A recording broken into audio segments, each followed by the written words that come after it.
દાહોદ જિલ્લાના સંજેલી તાલુકામાં પરિણીત મહિલાને ઘરમાંથી કાઢીને 15 જેટલા ઈસમો એને સાંકળ વડે બાંધી ગાડી પાછળ બાંધીને પૂરા ગામમાં અર્ધનગ્ન અવસ્થામાં ફેરવીને એને વરઘોડો કાઢે છે। એ વાતને જાણીને ઘણું દુઃખ થયું છે। આ ઘટનાને અમે સખત શબ્દોમાં વખોડી કાઢીએ છીએ। સાથે સાથે અમે એટલા દુઃખી થયા છે કે આટલા મોટા ગામમાં મહિલાઓ પણ હશે, વડીલો પણ હશે અને પદાધિકારીઓ પણ હશે, છતાં આવું ઘીનોનું કૃત્ય કરનાર લોકોને એમણે રોક્યા કેમ નથી એ સવાલ ઉપસ્થિત થાય છે।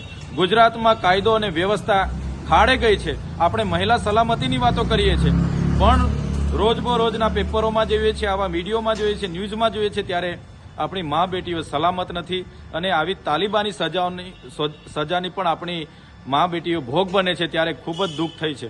ત્યારે અમે સરકારશ્રીને કહેવા માંગીએ છીએ, આ ઘટનામાં જે પણ લોકો સંકળાયેલા હોય એની તટસ્થ તપાસ કરવામાં આવે અને એ ઘટનામાં જે પણ જવાબદારો હશે એના પર કાયદેસરની કાર્યવાહી કરીને ફાસ્ટ-ટ્રેક કોર્ટમાં એક કેસ ચલાવીને એવો કડક દાખલો બેસાડવામાં આવે કે આવી માનસિકતા ધરાવનારા લોકો ફરી કોઈ આવું કૃત્ય ના કરે, એ અમે માંગ કરીએ છીએ।